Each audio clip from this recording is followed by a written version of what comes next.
നമസ്കാരം. Raf talk ഫുട്ബോളിലേക്ക് ഏവർക്കും സ്വാഗതം. സൗദി പ്രോ ലീഗില് ക്രിസ്ത്യാനോ റൊണാൾഡോ പൊളിച്ചെടുക്കുന്ന കാഴ്ചയാണ് നമ്മളിപ്പോൾ കണ്ടുകൊണ്ടിരിക്കുന്നത്.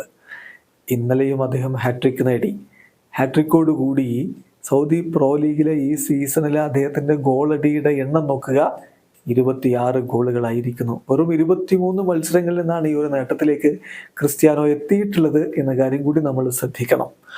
അതോടൊപ്പം തന്നെ ഗോൾഡൻ ബൂട്ടിനായിട്ട് പ്രോ ലീഗിൽ ക്രിസ്ത്യാനോക്കൊപ്പം മത്സരിച്ചു കൊണ്ടിരുന്ന മിട്രോവിച്ച് ഇന്നലെയും ബ്രേസ് നേടിയിട്ടുണ്ട് എന്ന് അദ്ദേഹത്തിന് പരിക്ക് പറ്റി ഒരു പക്ഷേ അദ്ദേഹത്തിന് കുറച്ച് മത്സരങ്ങൾ നഷ്ടമായേക്കുമെന്ന തരത്തിൽ റിപ്പോർട്ടുകൾ വരുന്നു. അങ്ങനെയെങ്കിൽ ക്രിസ്ത്യാനോക്ക് എതിരാളി ആര് എന്നൊരു വലിയ ചോദ്യം അവിടെ അവശേഷിക്കുകയാണ്.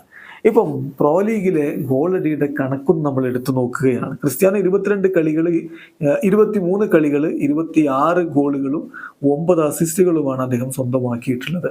26 ഗോളുകളുമായിട്ട് പ്രോ ലീഗിൽ അദ്ദേഹം ഒന്നാമത് നിൽക്കുമ്പോൾ അലക്സാണ്ടർ മിട്രോവിച്ചിന്റെ പേരിൽ 22 ഗോളുകളാണുള്ളത്. അദ്ദേഹം രണ്ടാമത് നിൽക്കുന്നു. അൽ ഇത്തിഹാദിന്റെ താരം അബ്ദുറസാഖ് ഹംദല്ല 18 ഗോളുകളുമായിട്ട് മൂന്നാമത് നിൽക്കുമ്പോൾ ആൻഡർസൺ ടാലിസ്ക പരിക്കേറ്റ് പുറത്താണ്. അൽ നസറിന്റെ സൂപ്പർ താരം, അദ്ദേഹത്തിന്റെ പേരിൽ 16 ഗോളുകളുമുണ്ട്. ഇനി അസിസ്റ്റുകളുടെ കണക്ക് നോക്കിയാലും CR ഒരുപാട് താഴെയൊന്നുമല്ല. രണ്ടാം സ്ഥാനത്ത് ക്രിസ്ത്യാനോ റൊണാൾഡോ ഉണ്ട്. റിയാദ് മെഹ്റസ് അൽ അഹ്ലിയുടെ താരം 10 അസിസ്റ്റുകളുമായിട്ട് ഒന്നാമത് നിൽക്കുമ്പോൾ അൽ തവൂണിന്റെ ആൽവരോ മെദ്രാനും ക്രിസ്ത്യാനോ റൊണാൾഡോയും 9 അസിസ്റ്റുകളുമായിട്ട് രണ്ടാം സ്ഥാനത്ത് നിൽക്കുകയാണ്. എന്തായാലും ക്രിസ്ത്യാനോ ഗോളടിയിലും അസിസ്റ്റിലും പൊളിച്ചെടുക്കുന്ന കാഴ്ചയാണ് ഇപ്പോൾ സൗദിയിൽ നിന്ന് നമ്മൾ കണ്ടുകൊണ്ടിരിക്കുന്നത്. വീഡിയോ അവസാനിക്കുന്നു. ഫുട്ബോൾ ലോകത്തെ കൂടുതൽ വിശേഷങ്ങളുമായി റാഫ് ടോക്സ് വീണ്ടും എത്താം.